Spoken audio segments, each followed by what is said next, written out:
रसोई छोटी लेकिन बर्तन सास से भी बड़े।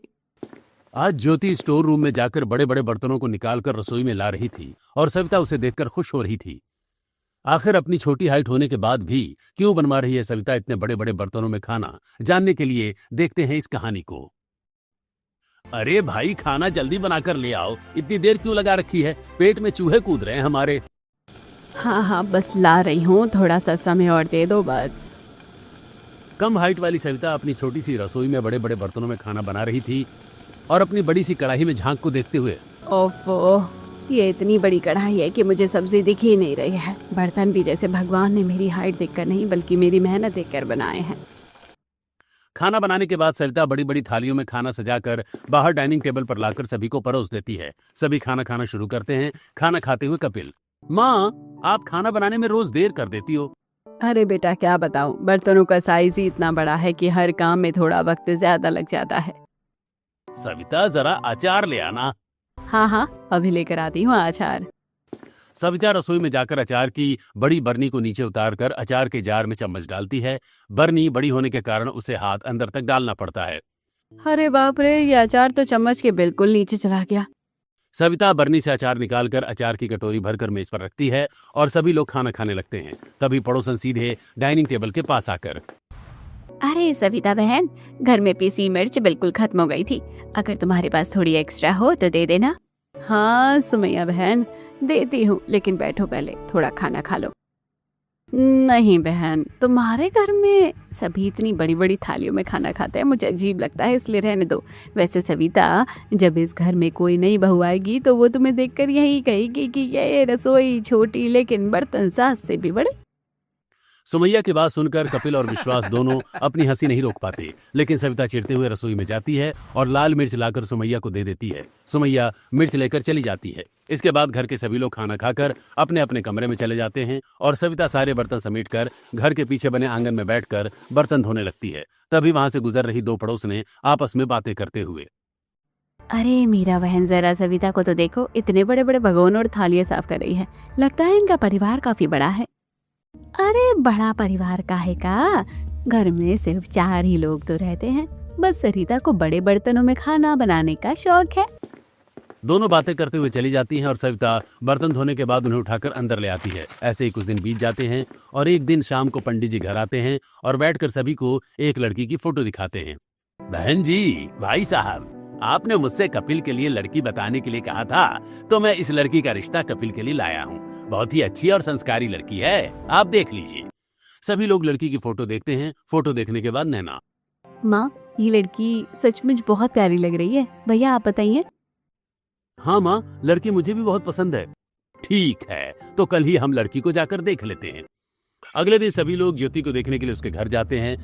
ज्योति के परिवार वाले उनका स्वागत करते हैं। फिर ज्योति सभी के लिए चाय नाश्ता लेकर आती है। सभी लोग नाश्ता करना शुरू करते हैं। समोसे खाकर सविता ज्योति से, ज्योति, तुम्हारे हाथ का नाश्ता तो वाकई कमाल का है। माँ जी, मुझे बचपन से ही अलग अलग तरह के पकवान बनाने और खिलाने का बहुत शौक है। जब लोग मेरे हाथ का खाना खाते हैं तो मुझे बहुत खुशी मिलती है। अरे वाह, हमारी तो लॉटरी निकल गई। भाभी, जब आप हमारे घर आओगी तो हमें भी रोज ऐसे ही रोज नई नई डिश बनाकर खिलाओगी ना? हाँ हाँ बिल्कुल। इसी तरह ज्योति का परिवार भी सभी लोगों से बड़े ही प्यार से बात करती है। नाश्ता करने के बाद सरिता ज्योति के हाथ में शगुन देकर रिश्ता पक्का कर देती है और फिर सभी लोग खुशी खुशी अपने घर वापस लौट आते हैं। धीरे धीरे समय बीतता है और 2 महीने के अंदर कपिल और ज्योति की शादी हो जाती है और ज्योति दुल्हन बनकर अपने ससुराल आ जाती है। गृह प्रवेश के बाद वो अपने कमरे में जाकर आराम करती है और अगले दिन तैयार होकर अपनी सास के पास आती है। माँ जी, आज इस घर में मेरा पहला दिन है। आप मुझे एक बार रसोई दिखा दीजिए ताकि मैं सबके लिए खाना तैयार कर सकूं। हाँ हाँ बहू, क्यों नहीं, आओ मेरे साथ। ज्योति अपनी सास के साथ रसोई में जाती है और चारों तरफ नजर दौड़ाती है, रसोई का छोटा साइज देखकर परेशान होते हुए अपनी सास से, माँ जी, ये रसोई तो बहुत छोटी है, इसमें तो 2 लोग ठीक से खड़े भी नहीं हो सकते। अरे तो क्या हुआ बहू, रसोई छोटी जरूर है लेकिन हमारा दिल बहुत बड़ा है। अब तुम खाना बना लो, मैं चलती हूँ। सविता चली जाती है और ज्योति खाना बनाने के लिए छोटी कढ़ाई, छोटा चम्मच और छोटे बर्तन ढूंढने लग जाती है। लेकिन रसोई में उसे सिर्फ बड़े बड़े बर्तन दिखाई देते हैं। तभी नैना वहां आकर, अरे भाभी, आप यहाँ वहाँ क्या ढूंढ रही हो? अरे नैना जी, मैं नाश्ता बनाने के लिए बर्तन ढूंढ रही हूँ। अरे भाभी, बर्तन तो आपके सामने शेल्फ पर रखे हुए हैं। ये बड़े बड़े बर्तन तो शायद दावत के लिए होंगे ना, रोजमर्रा के इस्तेमाल के लिए तो छोटे बर्तन कहाँ हैं? अरे नहीं भाभी, हमारे घर में रोज का खाना भी इन्हीं बड़े बर्तनों में ही बनता है। माँ को छोटे बर्तनों में काम करने की कभी आदत ही नहीं रही। हे भगवान, ये कैसी अजीब ससुराल में आ गई हूँ मैं। यहाँ तो रसोई छोटी लेकिन बर्तन सास से भी बड़े हैं। भाभी आपने कुछ कहा क्या? अरे नहीं नहीं, मैं तो बस ऐसे ही खुद से कुछ कह रही थी कि चलो कोई बात नहीं, मैं इन्हीं बर्तनों में खाना बना लेती हूँ। नैना वहां से चली जाती है और ज्योति काम में जुट जाती है। वो सबसे पहले सब्जी काटने के लिए शेल्फ से एक बहुत बड़ा चाकू उठाती है और उसे चाकू से सब्जी काटते हुए मन ही मन, हे भगवान, सब्जी काटने के लिए भी इतनी बड़ी कसरत करनी पड़ेगी। ये तो मैंने सपने में भी नहीं सोचा था। ये चाकू किसी तलवार से कम नहीं लग रहा है। ज्योति गैस चूल्हे पर भारी भरकम कढ़ाई चढ़ाती है और उसमें तेल डालकर तड़का लगाती है।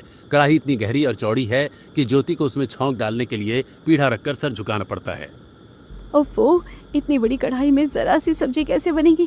तेल तो कढ़ाई के तले में जाकर गायब ही हो गया है। ज्योति जैसे तैसे सब्जी में तड़का लगाती है और फिर बड़े से तवे पर रोटियां सेकने लगती है। रोटी सेकते सेकते मेरे हाथ लाल हो गए। इस तवे से इतनी तेज आंच निकल रही है कि चेहरे पर जलन होने लगी है। ज्योति बड़े बड़े पतीलों से सारा खाना बनाकर तैयार कर लेती है, फिर भारी थालियों में खाना निकालते हुए अपने आप से, हे भगवान, थाली अब इतनी बड़ी है कि 4 लोग खाना खा ले। ज्योति खाना लाकर डाइनिंग टेबल पर लगा देती है। सभी लोग खाना खाने लगते हैं। खाना खाकर विश्वास, अरे वाह बहू, खाना तो तुमने बहुत ही लाजवाब बनाया है। आज तो खाने में बड़ा आनंद आ रहा है। हाँ पिताजी, ज्योति के हाथ में स्वाद तो सचमुच बहुत है। धन्यवाद जी, आप लोग खाना खाइए, मैं अभी पानी लेकर आती हूँ। ज्योति रसोई में जाकर पानी का बड़ा सा जग उठाते हुए, ओफो, ये पानी का जग है या पानी की टंकी? इसे उठाकर ले जाना तो चैलेंज है।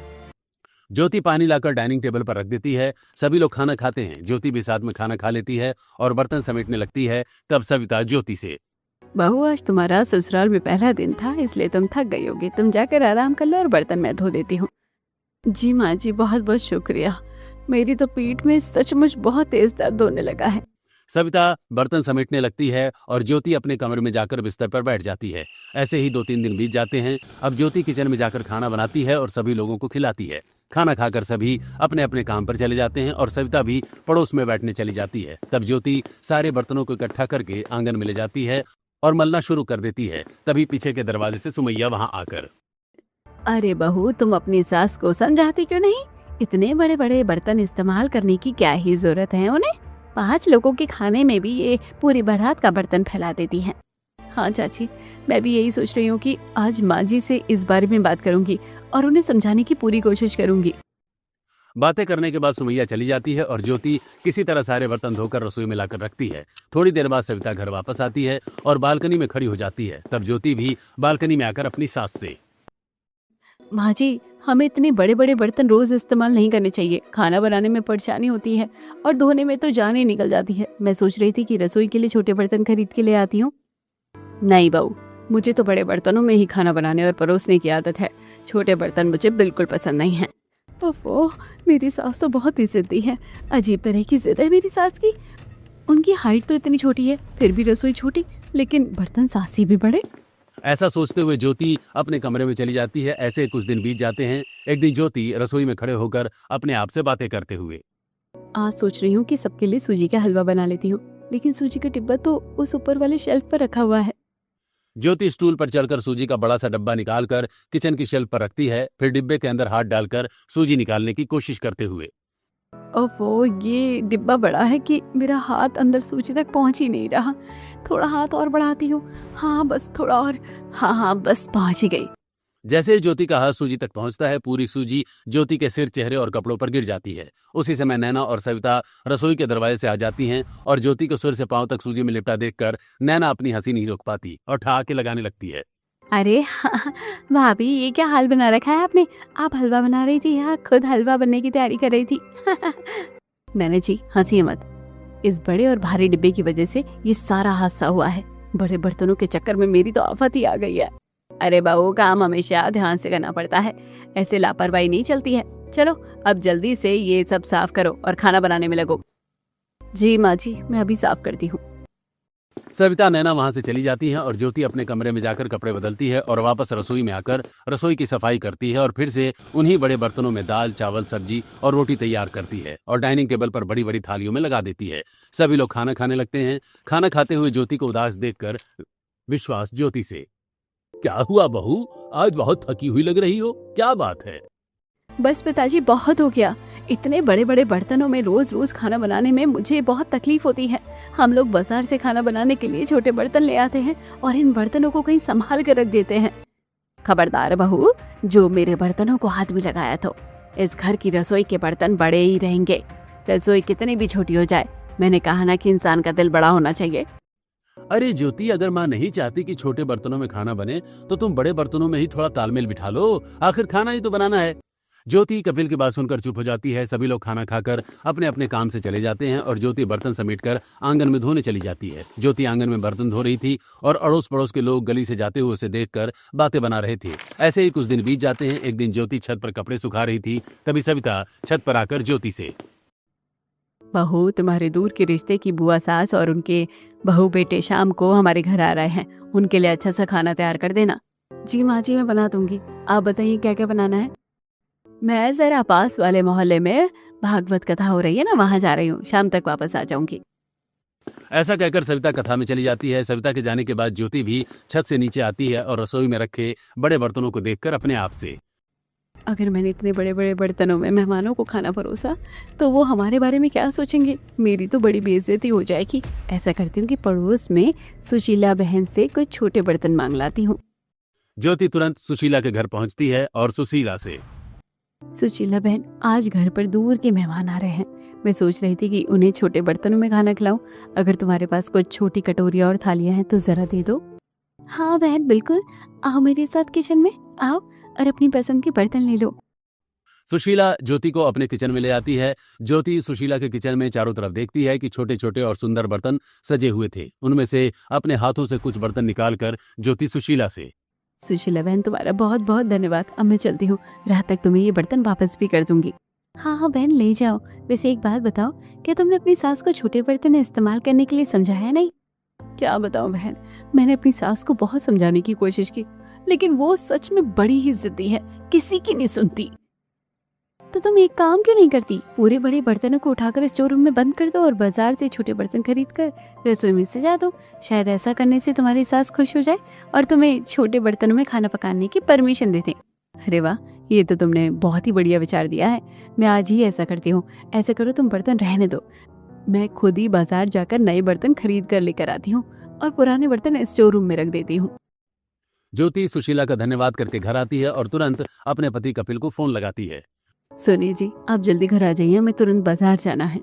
थोड़ी देर बाद कपिल घर आ जाता है। ज्योति सारी बातें कपिल को बताती है और दोनों बाजार के लिए निकल जाते हैं। कपिल ज्योति को लेकर एक बहुत बड़ी बर्तन की दुकान पर जाता है और ज्योति उन बर्तनों की दुकान से ढूंढ ढूंढ कर अपने लिए छोटी कढ़ाई, छोटी पतीला, छोटा चम्मच, छोटे प्लेट और छोटे जग के साथ साथ कुछ और छोटे बर्तन भी खरीद लेती है। सारे बर्तनों को पैक करवाते हुए ज्योति कपिल से, सुनिए जी, आज शादी के बाद पहली बार मैं छोटे बर्तनों में खाना बनाऊंगी और मेहमानों को भी इसी में खिलाऊंगी।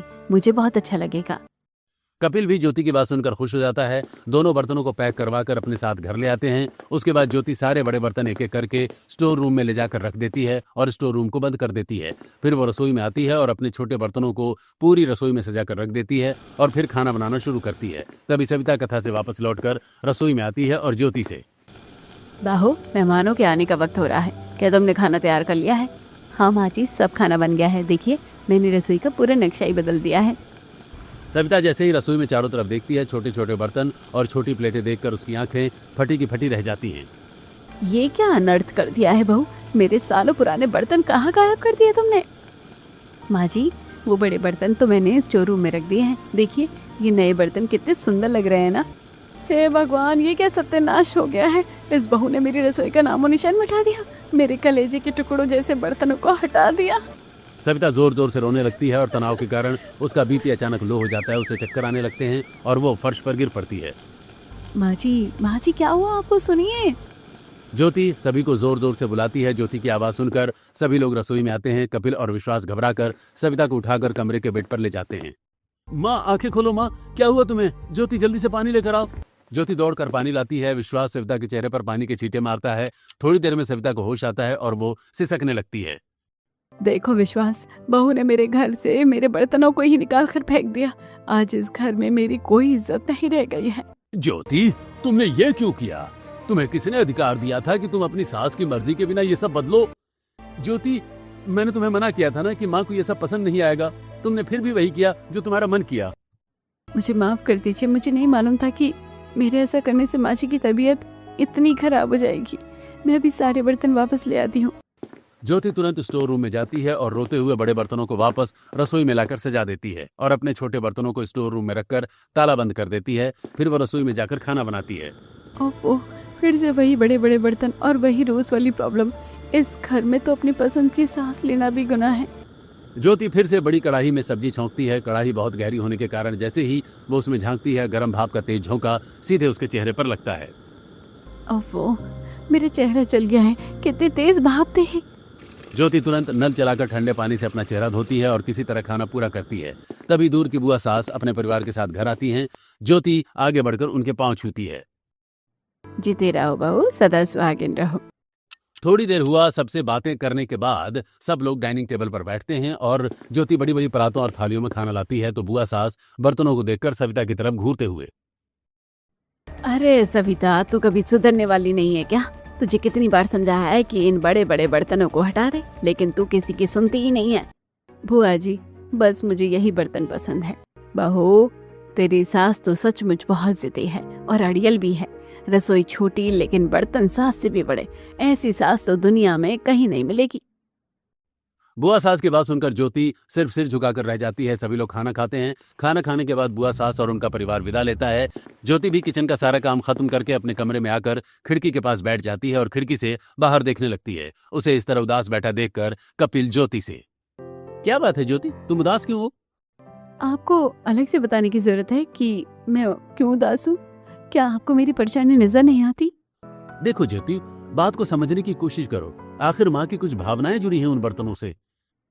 लेकिन ऐसी भी क्या वजह हो सकती है जिसकी वजह से माँ जी उन बर्तनों को हटाना नहीं चाहती? हम एक झटके में सब कुछ नहीं बदल सकते ना। धीरे धीरे वक्त के साथ माँ खुद समझ जाएंगी।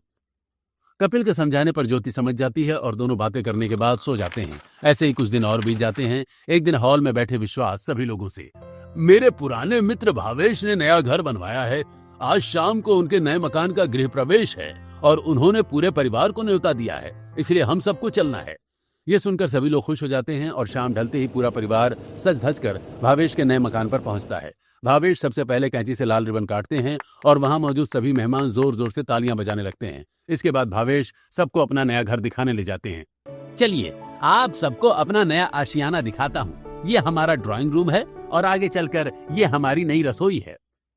सब लोग भावेश की आधुनिक रसोई के भीतर कदम रखते हैं। रसोई बहुत बड़ी है और वहां कांच की अलमारियों में बेहद सुंदर छोटे और चमचमाते बर्तन सजे हुए हैं। ज्योति उन बर्तनों को देखकर अपनी सास से, माँ जी जरा देखिए तो सही, कितने नए और सुंदर बर्तन रखे हैं यहाँ। कितने सलीके से सजाए गए हैं। काश हमारे घर में भी ऐसी ही कोई रसोई और ऐसे ही बर्तन होते। बहू, तुम फिर से शुरू हो गई।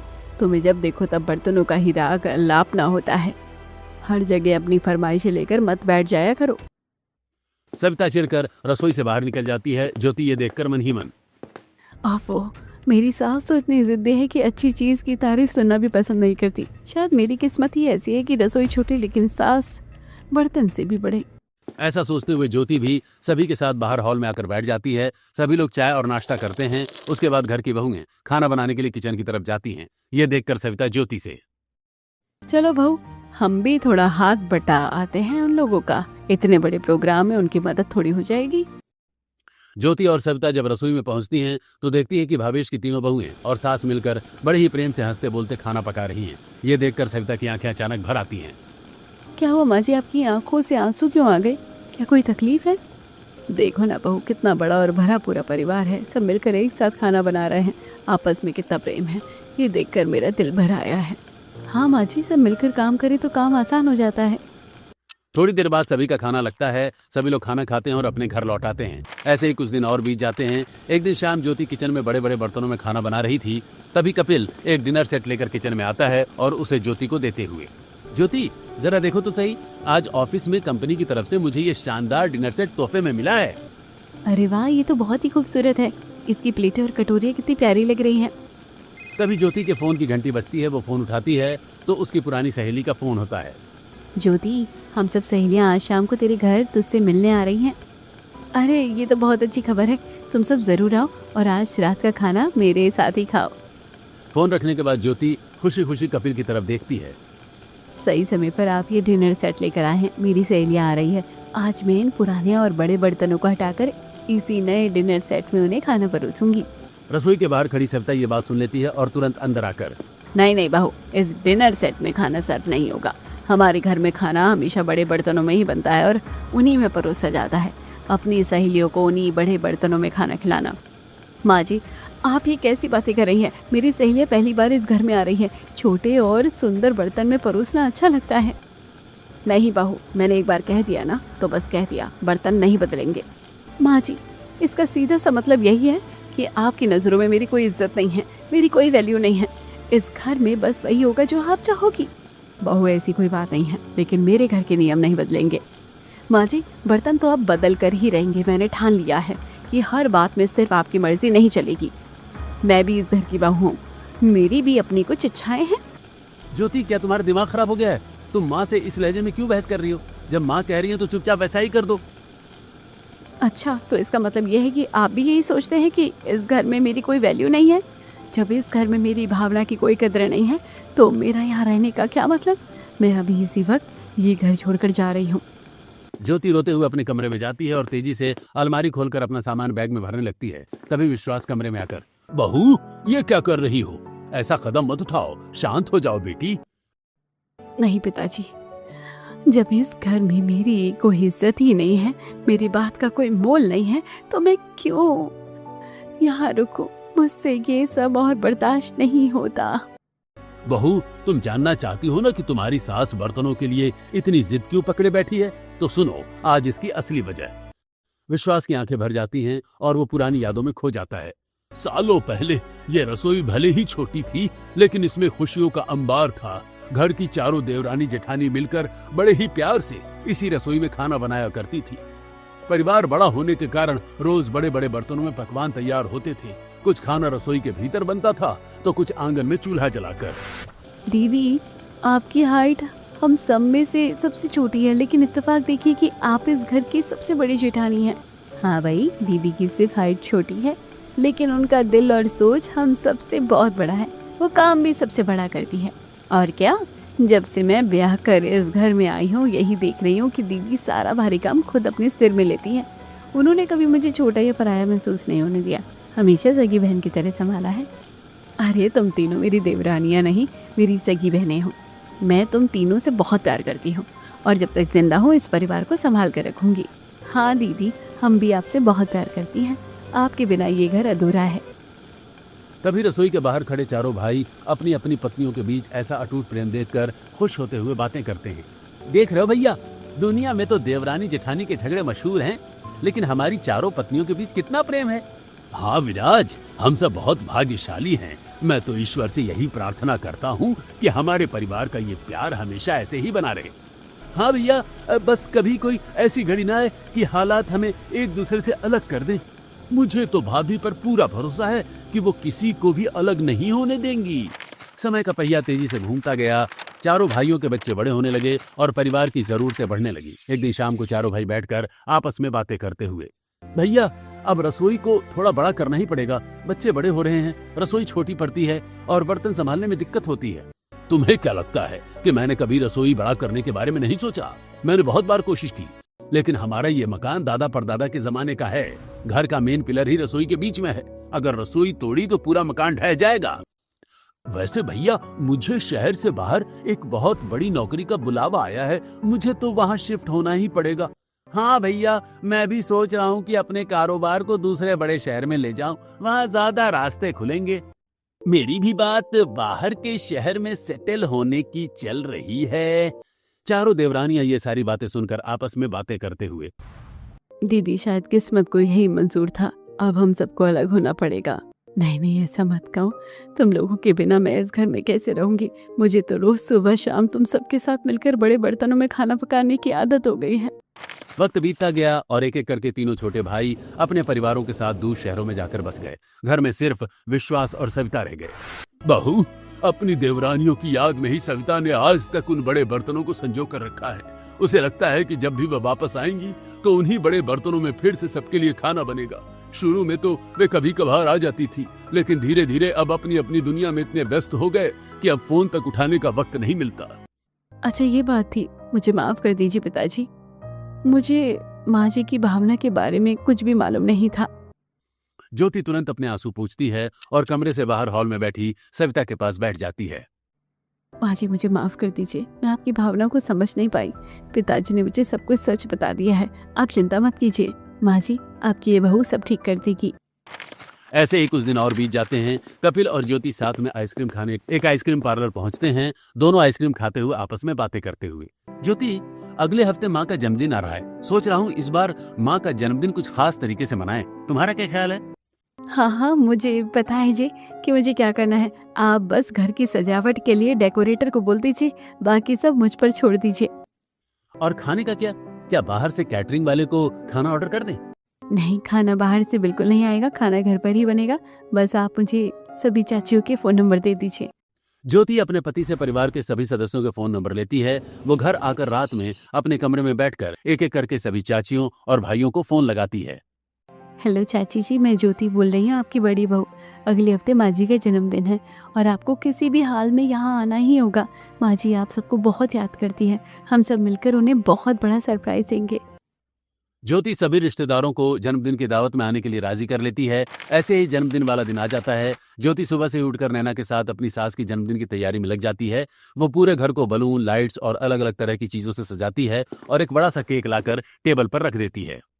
बहू, चलो अब जल्दी से केक काट लेते हैं। माँ जी जरा 2 मिनट रुकिए, थोड़ा सा सब्र रखिए। थोड़ी देर बाद तीनों चाचियां, चाचा जी और उनके बच्चे एक साथ घर के अंदर कदम रखते हैं। सब एक सुर में हैप्पी बर्थडे टू यू गाने लगते हैं। अरे तुम सब एक साथ आ गई। ये मैं कोई सपना तो नहीं देख रही हूँ। सविता दौड़कर अपनी देवरानियों के गले लग जाती है और फूट फूट कर रोने लगती है। दीदी, हमें माफ कर दीजिए। हमारी ही गलती थी जो हम अपनी अपनी दुनिया में इतने खो गए कि आपको ही भूल बैठे। हाँ दीदी, बहू ने जब हमें फोन करके आपकी तड़फ के बारे में बताया तो हमारी आंखें खुल गई। सविता खुशी खुशी केक काटती है। इसके बाद सभी रसोई में जाते हैं और बड़े बर्तनों में खाना बनाना शुरू करते हैं। कुछ औरतें आंगन में चूल्हा बनाकर रोटियां और चावल बनाती हैं तो कुछ किचन में बाकी का खाना तैयार कर लेती हैं। सभी मिलकर बड़े प्यार से खाना लगाती हैं और सब बातें करते हुए साथ में खाना खाते हैं। खाना खाते हुए सरिता, दीदी, आज सालों बाद आपके साथ इन बड़े बर्तनों में खाना बनाकर और खाना खाकर वही पुराना जमाना याद आ गया। और ये सब हमारी समझदार बहू ज्योति की वजह से मुमकिन हो पाया है, जिसने हम सबको फिर से एक कर दिया है। हाँ, मेरी बहू को भले ही शुरुआत में परेशानी हुई, लेकिन इसने मेरे बर्तनों की असली कीमत को समझ लिया। दीदी, आज हम सब मिलकर आपसे एक वादा करते हैं। अब से महीने में एक बार हम सब परिवार वाले इसी घर में इकट्ठा होंगे। हाँ दीदी, और बहू, इन सभी बड़े बर्तनों को संभाल कर स्टोर रूम में रख दो। हर महीने जब हम आएंगे तब ये बड़े बर्तन बाहर निकालेंगे और हम सब मिलकर इसमें खाना बनाकर एक साथ खाएंगे। जी चाची जी। सभी के जाने के बाद ज्योति बड़े बर्तनों को स्टोर रूम में रख देती है और छोटे बर्तन में खाना बनाना शुरू कर देती है। अब हर महीने स्टोर रूम का ताला खुलता है। वे बड़े बड़े बर्तन बाहर निकालते हैं और पूरा परिवार एक साथ मिलकर खाना बनाता और खाता है।